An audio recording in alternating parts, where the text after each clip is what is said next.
Assalomu alaykum, hurmatli magistrlar, hurmatli ustozlar. Bugungi darsimiz ya'ni turar joylar va ijtimoiy taraqqiyotning tarixining rekonstruksiyasi. Dars o'qituvchi Ahmed Sardor, tarix fanlari bo'yicha falsafa doktori, PhD, VB dotsent. Xo'sh, qadimgi Bobur, Osuriya va Eron hukmdorlari o'zlarini ulug'lash maqsadida toshga bitilgan, yozuv kashf etilgan dastlabki davrdan boshlab o'qishni hamda uzoq xalqlar va elatlar to'g'risidagi ma'lumotlarni qadimgi Misr, Mesopotamiya va Eronda yaxshi bilganlar. Tarixiy rekonstruksiya jarayonlari arxeologiya, etnografiya, sotsiologiya, lingvistika kabi fanlar tomonidan ham amalga oshiriladi. Arxeologiya fanida jamiyatning ijtimoiy tuzumi moddiy manbaga asoslangan holda, etnografiyada qabilalarning ma'lum bir davrdagi urf-odatlari namoyish qilishda o'z ifodasini topadi. Informatika sohasida qo'lga kiritilayotgan yutuqlar o'z navbatida tarixni rekonstruksiya qilish jarayonini takomillashtirib, tarixni yangi dalillar bilan asoslashga imkon beradi. Tarixni rekonstruksiya qilishning turli yo'nalishlari bo'lsa-da, bugungi kunda uning axborot texnologiyalari asosida ya'ni ahamiyati ko'proq kasb etib bormoqda. Bu nima degani? Bu tarixni qayta jonlantirish, aynan 3D effektlar, video roliklar, filmlar orqali aynan tarixni bugungi kunda mana shu axborot texnologiyalari vositasi orqali ko'rsatib berilmoqda. Tarixni nazariy jihatdan qayta tiklashda birinchi navbatda rekonstruksiyani tasavvuri turadi. Ya'ni bu agar kichkinagina bir ko'zani rekonstruksiya qilish kerak bo'lsa, avval buni tasavvur qilish kerak. Balki uni ikkita ushlagichi bo'lishi mumkin, balki bo'lmasligi mumkin. Davrini birinchi navbatda ko'rish kerak. Ya'ni rekonstruksiya shunaki, bu kichkina ko'zaga oddiy tasavvur kerak bo'lsa, endi katta bir devorda bir bo'lagini yoki bir qoya toshdagi suratni rekonstruksiya qilish uchun qancha tasavvur kerak bo'ladi. Chunki tarixiy dalillarni tarixning metodologik usullari orqali tahlil qiladi va shu orqali tarixni tushuntiradi. Ya'ni bu tarix bu dalilsiz bo'lmaydi. Misol aniq fanlarga o'xshab tarixda ham albatta dalil talab qilinadi. Misol oddiy bir tangani rekonstruksiya qilish uchun uni qancha jarayondan o'tadi. Aynan o'sha rekonstruksiya qilingan tanga qanaqangi davrlar to'g'risida ma'lumot beradi. Misol Aleksandr Makedonskiy davriga topilgan tanga, birinchi Aleksandr Makedonskiyning yo'li bo'lganligi, uni davlatini qiymati, ya'ni oltin tanga zarb etilgan, ya'ni davlatning boyligi, ikkinchidan tasviri, uchinchidan tillarning og'irligi. Qancha og'ir bo'lsa, demak tillar shunchalik bu yerda ko'proq. Keyin bu yerga haqiqatan ham kelganligi, joylashganligi bo'lganligi, ya'ni Aleksandr Makedonskiy O'rta Osiyoga kelib 2 yil yashab ketganligini nima dalillab beryapti? Manbadan tashqari tanga dalillab beryapti. Tanga eng zo'r dalil hisoblanadi.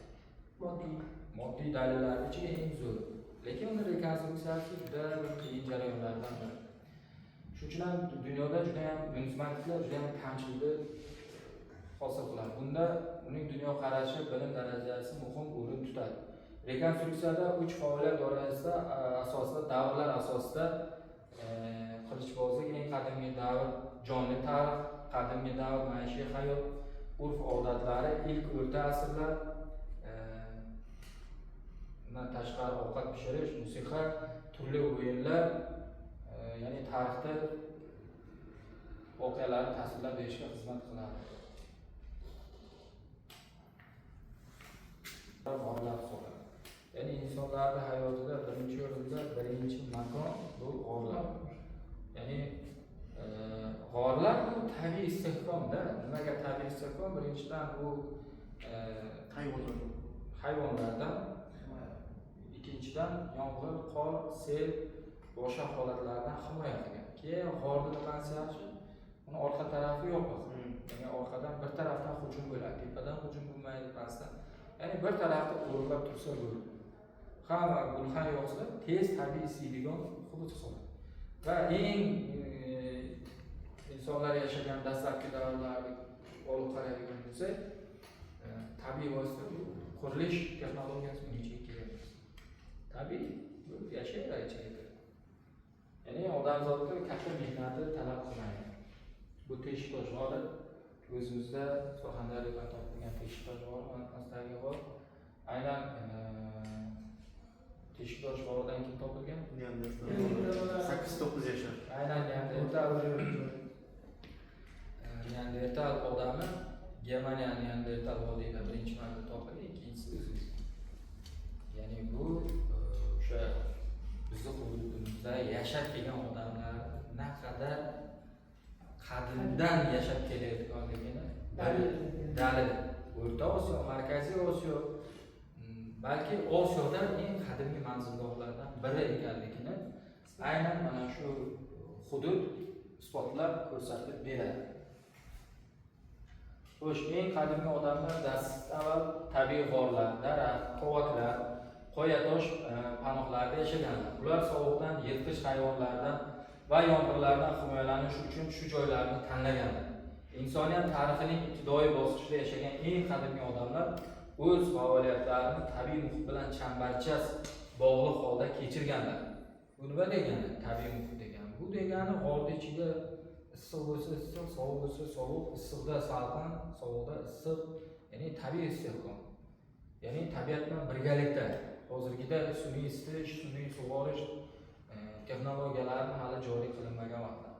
Ularning dastlabki turar joylari tabiiy g'orlar, qoyatosh panohlari, daraxt qovoqlari kabi tabiiy boshpanalar bo'lgan. Bu joylar odamlarni sovuq, yomg'ir, shamol, yirtqich hayvonlardan himoya qilgan. Vaqt o'tishi bilan odamlar shox-shabba, tosh, suyak va loydan sodda boshpanalarni qurishga o'rgangan. Endi vaqt o'tishi bilan odamlar takomillashyapti, ko'payapti-da. Ko'payish natijasida bitta g'orga sig'may qoladi. Misol, qancha aholi ko'paysa, shuncha ya'ni bo'linishiga to'g'ri keladi. Bo'linish natijasida ya'ni qabilalardan keyin xo'sh, nimaga toshlar qurilish materiallarining eng muhimi sanalgan, ya'ni yoki hisoblangan? Ko'p emas. Birinchidan tosh bu mustahkam, qo'rg'on sifatida. Himoya vositasi. Ikkinchidan birinchi navbatda bu himoya vositaligi. Ya'ni yirtqich hayvonlar tirmashib chiqolmasligi uchun. Ikkinchidan bu buyum, ya'ni yomg'irdan, qorga chidamli. Uni faqat terib chiqsa bo'ladi. Ya'ni yomg'ir eritib, qor eritib tushira oladi. Ya'ni bu butun umrga turadigan narsa emas, lekin loyishdan ko'ra, pishgan ishdan ko'ra ko'proq xizmat qilib bera oladi. Ya'ni ochiq muhitda, yopiq muhitda emas, aynan toshlardan foydalanish odamlar tomonidan dastlab, ya'ni mana bu toshlar, misol Peru davlatida qurilgan, buni eng kichkina toshda og'irligi 5 tonnaga yetgan. Eng kichkinasi. Bu ham xuddi tabiiy devor sifatida o'sha davrda foydalanadi. Ya'ni Peruda qurilgan, hozirgacha saqlanib qolgan ko'rinishi. Bu misol miloddan avvalgi 3-4 ming yillik atrofida. Endi bu hozirgi kunda ham toshdan voz kechilmaganligi. Hozirgi kunda aynan tosh mana shu tog'li hududlarda eng ko'p qurilish materiallaridan biri bo'lganligi uchun tosh hozirdan foydalanib kelyapti. Ya'ni o'ylab ko'ringlar, bu salkam necha asr bo'ladi? 30 asrdan beri turibdi mana bu tosh. 30 asrdan beri bu qurilish materiali nima bo'lgani? Odamlarning hayotini tark etib ketgan. Bu degani tosh hozirgacha eng yaxshi tabiiy, ya'ni qurilish vositalaridan biri hisoblanadi. Shuning uchun uni tark etish. Keyinchalik toshlardan burglar qurilishni boshladi. Qal'alar, himoya qal'alari aynan toshdan qurildi. Ya'ni tosh tez topiladigan, tez quriladigan va mustahkam himoya vositalaridan biri bo'lgani uchun burglarni qurishni boshladi Yevropada, ya'ni himoyalanish uchun. Dushmandan, hayvondan, boshqa holatlardan aynan mana shu yo'l bilan burglar barpo etilib, mana hozirgacha toshdan qurilgan binolar saqlanib keladi. Endi bu asosan yog'ochdan quriladigan uylar. Bu ham endi o'sha hududni tabiatiga bog'liq. Misol hududda agar yog'och, daraxt mahsuloti ko'p bo'ladigan bo'lsa, aynan undan ko'proq foydalanadi. Ayniqsa ichki interyeriga ko'proq foydalanadi. Ya'ni qurilishda asosan o'sha hududga mos qurilish materiallariga mos holda quriladi. agar loyli joy bo'lsa, loylar ishlab quriladi. Yog'ochli joy bo'lsa, yog'ochlar, toshli hudud bo'lsa, toshlar. Qurilishda asosan 3 ta vosita bugungi kungacha bu qadimdan hozirgacha, misol qadimgi keltlar ham yog'ochdan qo'yib yashagan. Chunki o'rmon ichida yashagan. O'rmondan yog'och olgan, uylarning uzunligi 30 metrgacha, 100 metrgacha. Bir uyning nimasi uzunligi eni 30 metrgacha bo'lgan. O'ylab ko'ring, nechta oila yashaydi. Keyin uyni ichini bo'lib olgan. O'sha uzun nimani ichini bo'lib olgan, chunki qish sovuq kelgan, tabiiy sakon. Ichkarida yashash. Misol uchun bitta oila yashamagan, bitta qabila yashaydi. Ko'pchilikni mehnati evaziga qurilgan va ko'pchilik yashaydi. Umumiylik. Ana shu holatda yashaydi. Mana bu qarasalaringiz, hozir yog'ochlar ustiga, ya'ni tuproq qo'yib, o'ta nima qilib yashab kelgan. Bu hozirgi kunda saqlanib qolgan uylardan biri.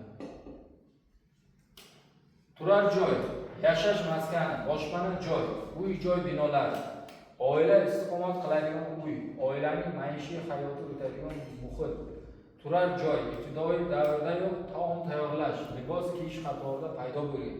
Turar joylar me'morchiligi eng ko'p tarqalgan inshoot turi bo'lib, boshqa turdagi inshootlarning shakllanishi va rivojlanishini ko'p jihatdan belgilab bergan. Ya'ni eng ko'p tarqalgan qurilish turidan biri bu uy-joy qurilishi. Hozirgi kunda aynan shu qurilishlar vosita hisoblanadi. Turar joyning tashqi va ichki shakllari, turlari va ko'rinishi jihatidan xilma-xilligi, iqlimi, tabiiy geografik sharoiti, ijtimoiy munosabatlar, xususiyati, iqtisodiy, moddiy turmush darajasi, madaniy va milliy an'analarga bog'liq holda rivojlanib, murakkablashib borgan. Turar joyning oddiy turlari qadimgi tosh davridan beri bizga ma'lum. Eng oddiy turlari qadimgi tosh davridan beri bizga ma'lum.